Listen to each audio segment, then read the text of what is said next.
All right, we're in front of one of my formerly favorite restaurants. The chain still does exist, but it's in such a smaller form now that I think it's worth discussing here. This was a former Newport Creamery in New Bedford, Massachusetts. You said, I like the cow, make it red, and now we don't have an infringement. That's right. That is exactly it. When I was going to do the red cow logo, I actually looked on the web for pictures of their logo, and I was going to just tint it red, and I thought that was a little too cheeky. This one I went to a lot because I used to really love shopping in this area because it had the Savers, and it also had an Ocean State Job Lot. Still does. I used to love to get their burgers, and they had one of my favorite cones, which even the new chain doesn't have anymore, which is called a Cowlick cone. They dip it in chocolate like hard shell, and then roll it in walnuts. And then my father was an Awful Awful fan. The Awful Awful caught on so much in this area, Yep. they started selling it at convenience stores and stuff. Whenever you start to do that, right, you cheapen and you make it not as enticing to go to the physical location anymore. Right. At its peak, this had 33 restaurants.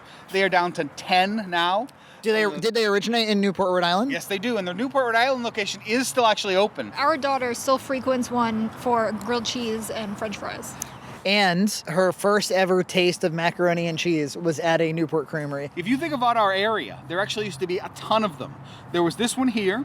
There was one in the Dartmouth Mall. There was one next to the Ann and Hope, right next to the post office in that little plaza next to Kohl's. Was there one in the Galleria? There was one in the Galleria. There was one next to Silverstein's in New Bedford, next to the zoo. It was the other family restaurant with that kind of food besides Friendly's. Yes, exactly. So if you are from the New England area, especially the Massachusetts area, there's Newport Creamery and there's Friendly's. Yes. Yeah, and Friendly's is also struggling. You know, it's a fading brand too. One of the things that always made me like this place more than Friendly's was they had a relish. They called it the Newport Creamery relish. It's a sweet pepper relish. Now you can buy it at any grocery store. At the time, it was unique to them though. Was it their own ice cream? Yep. Yeah. They came in the big plastic containers that Yes, had the the green tubs. stripes on the side. Yep. And yeah, it was always the older people flavors, like the maple walnut. Yep, rum raisin. The black raspberry. Yep. The oldest flavor of all. It's not tasty unless you're 80, which they should put on the carton. Frozen pudding. It's not good at all. I mean, if you said to Gloria frozen pudding, she'd be like, that sounds tasty. Chocolate pudding, nay. We're talking about something with It pudding. has raisins in it. I always like my burgers rare, right?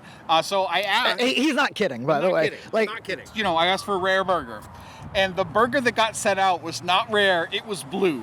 It was cold. It had just been seared lightly twice. Wow. And I ate it anyway because I was, Was it tasty? It was a little too undercooked for me. For me, I think I order something different every time, and I'm never like super thrilled. I've been in the last couple of years for breakfast, and it's still just as you'd expect, your basic morning breakfast. You do that with Friendly's too. You've got a thing about like, hey, these ice cream and burger places can service me some breakfast. Yes, they can service it. They're not going to make you the best breakfast. But you were really hyping the Friendly's breakfast. Well, for a while, Friendly's, they had this half-off breakfast thing that was at a ridiculous deal that must have cost them money. They must have lost money on everything. And I would go and have a huge breakfast for like $5.50. Wow. It was incredible. Wow, just steal from Friendly's. And this was like 2018. This was not a long time ago. Well, the family-style restaurant, for some reason, is fading. The quality of the food has gone down so much that all of those places like TGI Fridays or Applebee's or any of those kind of family restaurants now are really struggling. I think anyone who's concerned about what they feed their family is just going to cook at home, and everybody else is more like the Chipotle, Panera. Yeah, want more modern options. Even Five Guys is considered a lot more modern in that area.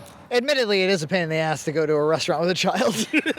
It looks like they must have used it for something at some point, because it's clearly been recarpeted since they tore it out. I think this is where you used to come up to a window. Yeah, they actually did have takeout ice cream. Always had a walk-up window. Welcome to Newport Creamery. How may I help you? The Roadshow and Newport Creamery want to give you a tasty treat at the office with an ice cream party for up to 25 people. What better way to get on your boss's good side than with some of Rhode Island's awful good ice cream? For complete details and to enter, log on to foxprovidence.com.